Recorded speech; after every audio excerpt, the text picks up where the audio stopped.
Subscribe right now and hit the bell. Then you won't miss a chapter. And give the show a like. Comment with any thoughts and questions, and I will be happy to chat with you. Thanks for helping out this independent author. Penny for your thoughts. Rachel quickly walked through the bedroom door and then stopped in total shock. "Josh," she exclaimed, startling him out of focus. "Now I know why you're not responding to my messages." Josh jumped up and gave her a big hug. She went on, "This is amazing. It looks like a real workshop in here. You wouldn't even know this was your bedroom except for the fact there's a bed. At least, I think there's one somewhere under all that stuff." "I'm sorry," he responded with conviction. "My phone must have died and I didn't realize it." "For 2 days?" she questioned with an unconvinced look. Josh grabbed her hand and pulled her to where he was working and said with surprise, "Oh, I guess so. But look at what I'm making." Rachel looked with confusion at the large computer screens along with all the gizmos and gadgets strewn about the tables and desks. "Well, that is an awesome computer setup. I don't know what the rest of this stuff is, but it looks like your parents let you have all that money." Josh responded excitedly, "Yeah, pretty much.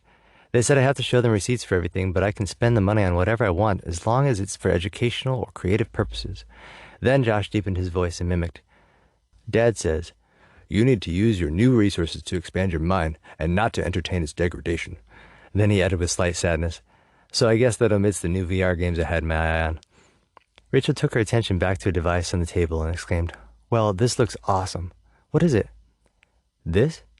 This is just my new invention that is going to change the entire world," Josh stated with an overconfident sarcasm. Rachel feigned a look of awe for him. Then he added with excitement, "But really, when I'm done, if it can do what I think it can, then it would be a game changer." "Okay, so what is it then?" Josh paused with a thoughtful look and said, "Essentially, it is, or will be, a teleporter." And he looked at her with the expectation of a big reaction. Rachel's face stayed blank and she said, "And that will teleport things?" Okay, I know it sounds crazy," he said, "but it's possible, theoretically, to transmit an object of at least one single element from here to anywhere I want to, or at least anywhere I put a receiver, that is. I'm calling it the single element nanotransmitter, aka the scent." Rachel stared at him with big eyes and said slowly, "That is an awesome name." Josh sighed in relief and breathed out a strong, "Thank you." Then he exclaimed in excitement, "Okay, to put it simply, every element has its own specific quantum frequency. So, the scent works by finding the frequency a chosen element resonates at on a tiny nanoscale.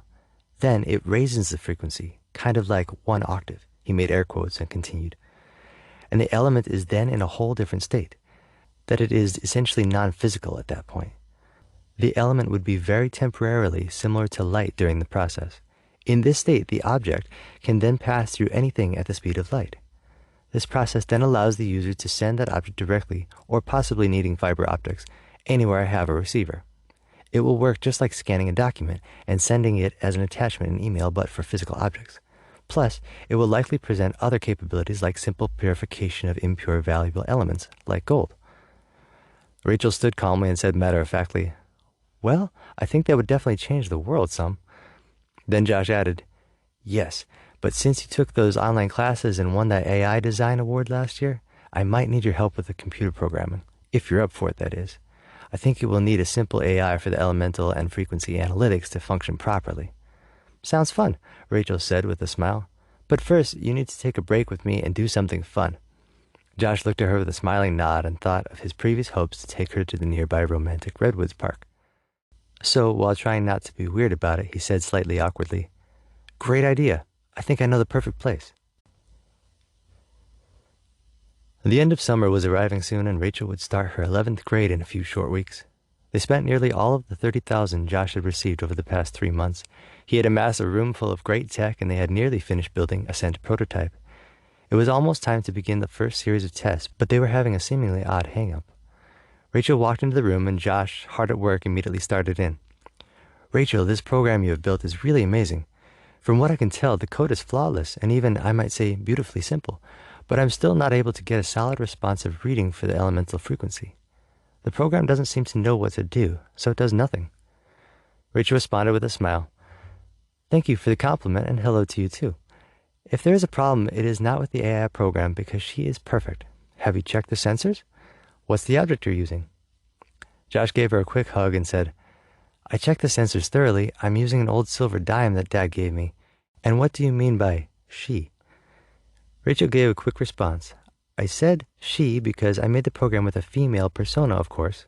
She just doesn't have a pretty voice yet, so you wouldn't know since her responses are all in text form.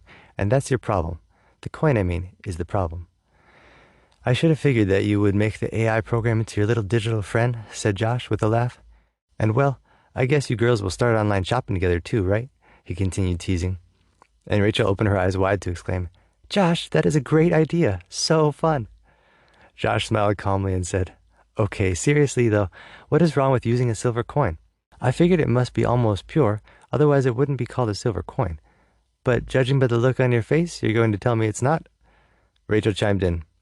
Right, it's not. Most silver coins like that pre-1964 dime are only 90% silver, and the other 10% is copper. This is known as coin silver.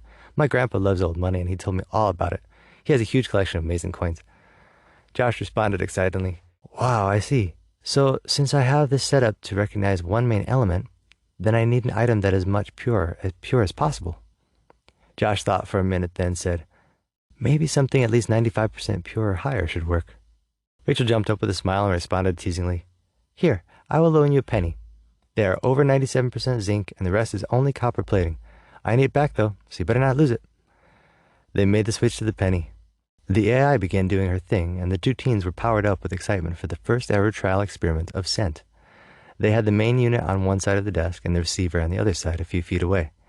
If everything worked properly, once Josh's shaking finger touched the blinking sent button on the screen, the penny would disappear from the sending unit and then appear in the receiver. Josh began to reach for the screen as the button flashed, but then he stopped just short of it.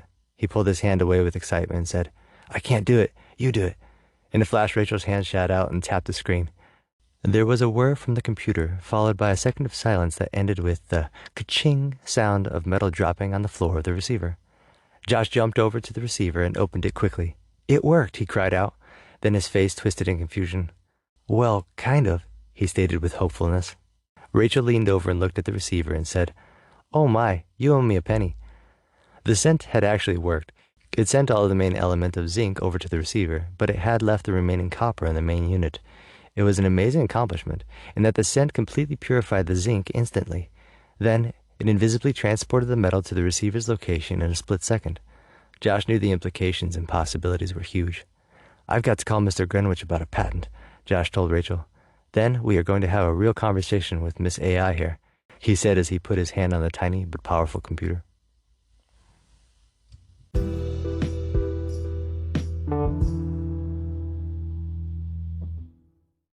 Be sure to share the show with friends and write an Amazon review. Get the entire audiobook right now.